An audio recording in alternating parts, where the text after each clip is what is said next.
Now let's discuss about oogenesis। अब हम oogenesis के बारे में डिस्कस करेंगे। So oogenesis means what? The process of formation of female gamete that is ovum is called as oogenesis। Female gamete ovum के formation को हम कहते हैं oogenesis। So it is the process of formation of haploid female gamete egg और ovum from the diploid germinal epithelium. Haploid female gamete ovum का formation diploid germinal epithelium से होता है। इसी प्रोसेस को हम oogenesis कहते हैं। And the process of oogenesis occur in female gonad that is called as ovary. oogenesis का प्रोसेस फीमेल गोनैड ओवरी में होता है and it involves the process of meiosis and mitosis. oogenesis में meiosis and mitosis process involve होते हैं। And oogenesis is also completed in 3 phases। ये भी 3 phases में complete होता है। So oogenesis can be divided into 3 phases that is multiplication phase, growth phase and maturation phase. So oogenesis process में ये 3 phases involve होते हैं। As we had studied earlier that the process of oogenesis start before birth. Yes, oogenesis का process birth के काफ़ी समय पहले ही स्टार्ट हो जाता है and in 6 to 8 weeks fetus oogonium multiply by mitosis and continuous multiplication takes place and they increase in its number। So 6 to 8 weeks के fetus में ओगोनियम में मल्टीप्लिकेशन होता है माइटोटिकली, कंटिन्यूस मल्टीप्लिकेशन, एंड वो number में increase हो जाते हैं। And at reaching 20 weeks in fetus its number और oogonium around 6 to 7 million. So जब 20 वीक्स का फीटस होता है तो उनमें oogoनियम मल्टीप्लाई होकर 6 to 8 मिलियंस तक फॉर्म हो जाते हैं। And at birth this oogenesis process slow down. Birth के समय तक ये oogenesis का प्रोसेस स्लो डाउन हो जाता है उनमें। Then it differentiate further and maximum destroy. Further ये डिफ्रेंशिएट होते हैं बट मैक्सिमम ऑफ द oogoनियम वो डिस्ट्रॉय हो जाते हैं। एंड बर्थ के समय तक a couple of million, around 2 million oogoनियम रिमेन रह जाते हैं। And at the age of puberty, puberty की एज तक 10 to 12 ईयर्स की एज तक फीमेल बेबी में around 60,000 to 80,000 remain as primary oocyte। So ये oogoनियम प्यूबर्टी की एज तक 2 मिलियन में से भी काफ़ी डिस्ट्रॉय हो जाते हैं, डीजनरेट हो जाते हैं। प्यूबर्टी की एज तक अराउंड 60,000 ही रिमेन रह जाते हैं as primary oocyte and which are arrested at prophase 1 of meiosis. So ये जो प्राइमरी oocyte 60,000 तक प्राइमरी oocyte रिमेन रह जाते हैं वो भी अरेस्टेड होते हैं मियोसिस के प्रोफेज 1 में। और इनमें से भी जो 60,000 है इनमें से भी only around 400 will get chance to enter in the menstrual cycle. So ये बर्थ के काफ़ी समय पहले ही ये फॉर्म हो चुके होते हैं। सो बर्थ के बाद कोई नए oogoनियम फॉर्म नहीं होते। बर्थ के पहले जो फॉर्म हुए होते हैं उनमें ही डिफ्रेंसिएशन होता है एंड उनमें से ही एवरी मेंस्ट्रुअल साइकिल में कोई भी एक सेलेक्ट किया जाता है और वही डेवलप होते हैं। सो इस तरह से सिर्फ इनमें से 400 को ही चांस मिलता है मेंस्ट्रुअल साइकिल में जाने का। And out of that only 1 primary oocyte जो कि हेल्दी होता है, कोई भी एक primary oocyte will pick up at the age of 12। Like 12 के पहले ही, प्यूबर्टी के एज के काफ़ी पहले ही, बर्थ के समय के काफ़ी पहले ही ये जो oogoनियम फॉर्म हुए हैं प्यूबर्टी की एज तक जो डिस्ट्रॉय हो चुके हैं, डीजनरेट हो चुके हैं, उनमें से जो 60,000 बच गए हैं तो उनमें से ही एवरी मेंस्ट्रुअल साइकिल में कोई भी एक प्राइमरी oocyte जो हेल्दी होगा वी कैन से वो पिकअप किया जाएगा 12 ईयर्स की एज में। यस, फर्स्ट मेंस्ट्रुअल साइकिल में। फिर उनमें से ही कोई दूसरा पिकअप किया जाएगा अगली मेंस्ट्रुअल साइकिल में। So out of 400 anyone will pick up at the age of 35, at the age of 42, at the age of 46। Yes, तो ये जो प्राइमरी oocyte होते हैं ये एज्ड होते हैं। यस, क्योंकि ये बर्थ के काफ़ी समय पहले ही फॉर्म हो चुके होते हैं। बर्थ के बाद कोई भी प्राइमरी oocyte फॉर्म नहीं होता। Yes, so no other oogonia form after birth. Birth के बाद कोई भी oogonia फॉर्म नहीं होता। जो भी oogoनियम है वो बर्थ के पहले ही फॉर्म हो चुके होते हैं एंड प्यूबर्टी तक जितने रिमेन रह जाते हैं 40, 50 और समथिंग 60,000 तक, उनमें से ही एवरी मेंस्ट्रुअल साइकिल में कोई भी एक पिकअप किया जाता है। वही 12 इयर्स की भी एज में उन्हीं में से एक पिकअप किया जाएगा, 15 की एज में भी उन्हीं से एक पिकअप किया जाएगा, 35 की एज में भी उनमें से ही एक मैच्योर होगा, 37 की एज में भी उनमें से ही एक मैच्योर होगा, 42 के भी एज में उनमें से ही एक मैच्योर होगा। सो ये जो प्राइमरी oocyte होते हैं ये काफ़ी एज्ड होते हैं। Yes, so primary oocyte will also become older which comes out and take part in menstrual cycle. So जो जितने एज्ड में ये पिकअप किए जाते हैं सो वो उतने ही एज्ड होते हैं, और बट वही पिकअप किए जाते हैं एवरी मेंस्ट्रुअल साइकिल में as no oogoneum form after birth. So ये जो oogenesis का प्रोसेस है ये डिवाइडेड होता है 3 स्टेजेस में। So we will see here one by one multiplication, growth phase and maturation phases. Now let's see about the first phase of oogenesis, that is multiplication phase. And in this phase the primary germinal cells, that is diploid in number, of ovary undergo repeated mitotic division to form millions of gamete mother cell or oogonial cell. Yes, so multiplication phase में जो primary germinal cells हैं जो diploid number में हैं ovary में, इनमें repeated mitotic division होते हैं एंड ये millions of gamete mother cell form करते हैं। Around 6 to 7 millions of gamete mother cells are form, that is also called as oogoneal cell, and the process is completed in the embryonic stage of human female. और ये जो oogenesis का process है जहाँ पर ये रिपीटेड माइटोटिक डिवीजन हो रहा है प्राइमरी जर्मिनल सेल्स में, ये एम्ब्रियोनिक स्टेज में ही हो जाता है ह्यूमन फीमेल्स में। यस, मीन्स बर्थ के काफ़ी समय पहले ही ये प्रोसेस कंप्लीट हो जाता है। Now next is growth phase. So some of the oogonia stop division and begin to increase in size and form the primary oocyte, that is also diploid. सो इनमें से कुछ oogonia उनमें डिवीजन स्टॉप हो जाता है। यस, एंड वो size में बढ़ने लगते हैं एंड वही फॉर्म करते हैं primary oocyte, that is also diploid in number, and then cellular organelles like endoplasmic reticulum, then Golgi apparatus, then mitochondria, they increase in their number. जब प्राइमरी oocyte फॉर्म होता है देन उसी समय में different cellular organelles like endoplasmic reticulum, Golgi complex, mitochondria, ये भी number में बढ़ने लगते हैं। Here you can see in this picture, in the multiplication phase, यहाँ पे प्रीमोडियल जर्म सेल जो ओवरी में प्रेजेंट होता है इनमें रिपीटेड माइटोटिक डिवीजन हो रहा है and they form millions of oogoneal cell. ये millions of oogoneal cells, around 6 to 7 millions of oogoneal cell form करते हैं, जो कि ह्यूमन फीमेल में एम्ब्रियोनिक स्टेज में ही ये oogoneal सेल फॉर्म हो जाते हैं। बर्थ के बाद कोई भी oogonia फॉर्म नहीं होता, ये सब बर्थ के पहले ही फॉर्म हो जाते हैं एम्ब्रियोनिक स्टेज में। एंड देन इनमें अब ग्रोथ फेज होता है, you can see here growth phase. So growth phase में ये oogoneum में मल्टीप्लिकेशन स्टॉप हो जाता है and then they begin to increase in size. अब ये साइज़ में बढ़ने लगते हैं एंड फॉर्म करते हैं प्राइमरी oocyte। अब इनसे प्राइमरी oocyte फॉर्म होता है, वो भी डिप्लॉयड इन नंबर है एंड इसके साथ ही इनमें सेल ऑर्गेनेल्स भी नंबर में बढ़ने लगते हैं like endoplasmic reticulum, Golgi apparatus and then mitochondria, ये साइज़ में बढ़ते हैं। Then primary oocyte it enters in maturation phase. ये प्राइमरी oocyte मैच्यूरेशन फेज में एंटर होता है जहाँ पर कि मियोटिक डिवीजन होता है, मियोसिस 1 एंड मियोसिस 2। अब यहाँ पर जो डिप्लॉयड प्राइमरी oocyte है इनमें जब फर्स्ट मियोटिक डिवीजन होता है देन इनके 2 हैप्लॉयड डॉटर सेल फॉर्म होते हैं, एक सेकेंडरी oocyte और एक first polar body. And then जब सेकेंड मियोटिक डिवीजन होता है देन यहाँ पर ovum and second polar body form हो जाती है। So maturation phase we will discuss in the next slide. Now the third phase is maturation phase. oogenesis takes place in the ovary. oogenesis का process female gonads ovary में होता है and the process is initiated prior to birth of the female baby. And ये process female baby में उनके birth के काफ़ी समय पहले ही हो जाता है।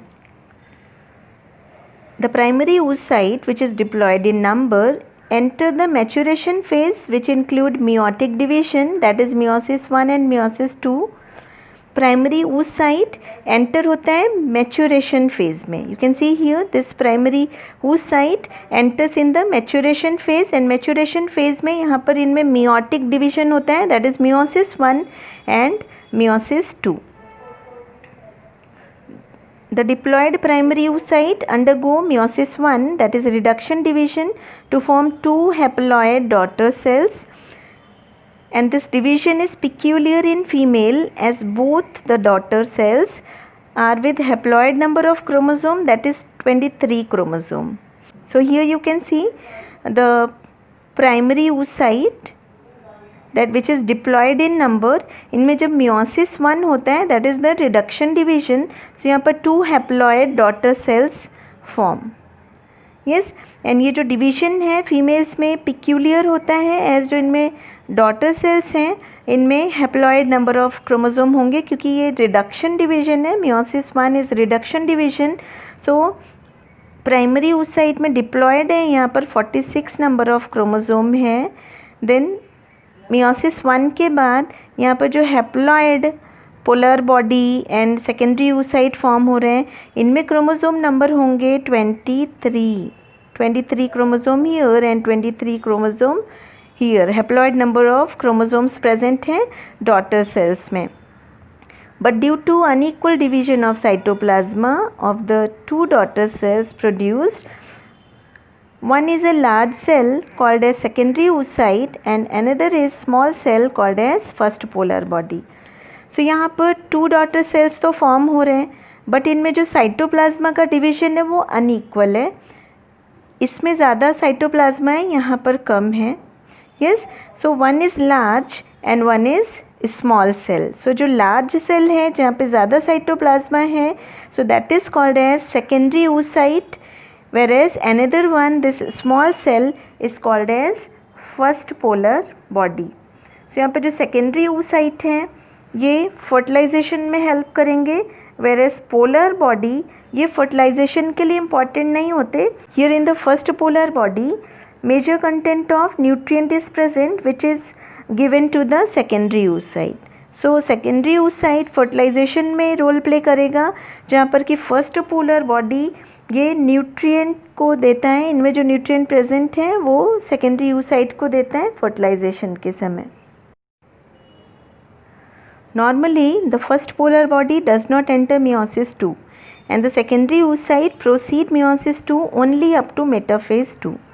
सो normally here you can see primary oocyte में जब फर्स्ट meiotic डिवीजन होता है, then secondary oocyte and polar body form होता है. एंड ये जो फर्स्ट पोलर बॉडी है ये meiosis 2 में एंटर नहीं होते. पोलर बॉडी क्या करते हैं, ये सेकेंडरी oocyte को न्यूट्रिएंट्स प्रोवाइड करते हैं. Yes, and then this secondary oocyte it will proceed for meiosis 2. ये सिर्फ meiosis 2 में प्रोसीड करेगा, लेकिन meiosis 2 कंप्लीट नहीं कर पाता. ये meiosis 2 के मेटाफेज 2 में जाके अरेस्टेड हो जाते हैं. Yes, it's division is further stopped और अरेस्टेड एट दिस स्टेज. सो यहाँ पर जो सेकेंडरी oocyte है इनका जो डिवीजन है ये मेटाफेज 2 तक डिवाइड करते हैं. meiosis 2 में आगे जब बढ़ते हैं, देन meiosis 2 के मेटाफेज 2 में ये अरेस्टेड हो जाते हैं. And then the secondary oocyte is shed from Graafian follicle and ovary.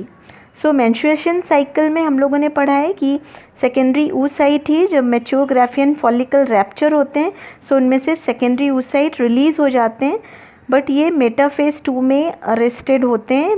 meiosis 2 इनका complete नहीं हो पाता. So meiosis 2 complete क्यों नहीं हो पाता, क्योंकि इनके पास इनका centriole नहीं होता.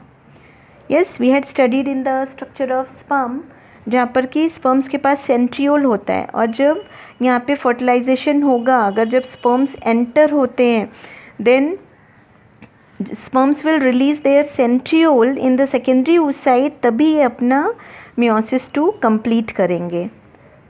The restart and completion of meiosis 2 will happen only with the entry of sperm.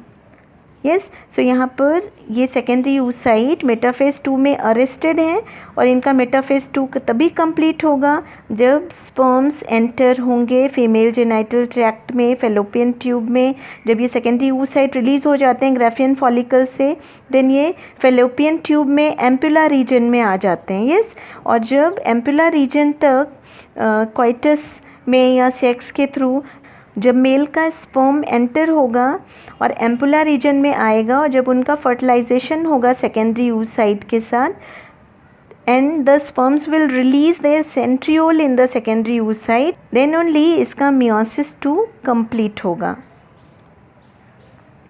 So this last phase is usually completed in the ampulla of the fallopian tube at the time of fertilization. So fertilization के समय जब sperms का entry होता है female genital tract से, uterus से होते हुए, जब स्पर्म्स फेलोपियन ट्यूब के एम्पुला रीजन में पहुंचेंगे और वहां पर सेकेंडरी oocyte से जब उनका फर्टिलाइजेशन होगा, देन ये स्पर्म्स अपना सेंट्रियोल रिलीज़ करते हैं सेकेंडरी oocyte में, एंड देन इनका मियोसिस 2 कंप्लीट होता है, and then secondary oocyte ovum में डेवलप हो जाते हैं, yes. So in this division also the two unequal daughter cells are formed. The large one is ovum and the small one is second polar body. So इस division में भी यहाँ पर you can see two unequal daughter cells form. Meiosis 2 कब complete होता है? जब sperms का entry होता है fallopian tube के ampulla region में।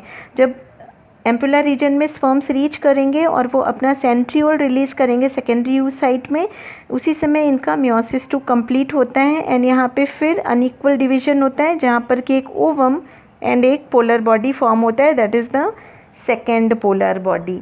अब ये ओवम मैच्योर हो जाता है एग सेल में, यस।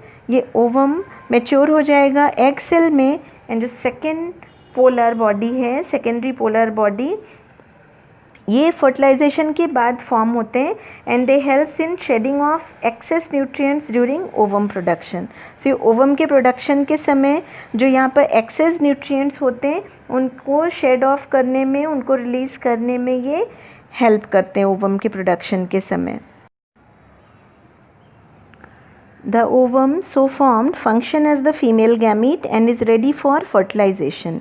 So अब यहाँ पर जो ओवम फॉर्म होता है ये फीमेल गैमीट की तरह फंक्शन करता है एंड फर्टिलाइजेशन के लिए रेडी होता है, and this ovum is haploid in number. यहाँ पे 23 नंबर ऑफ क्रोमोसोम प्रेजेंट होंगे which is haploid, and completion of meiosis 2 and completion of fertilization go hand in hand.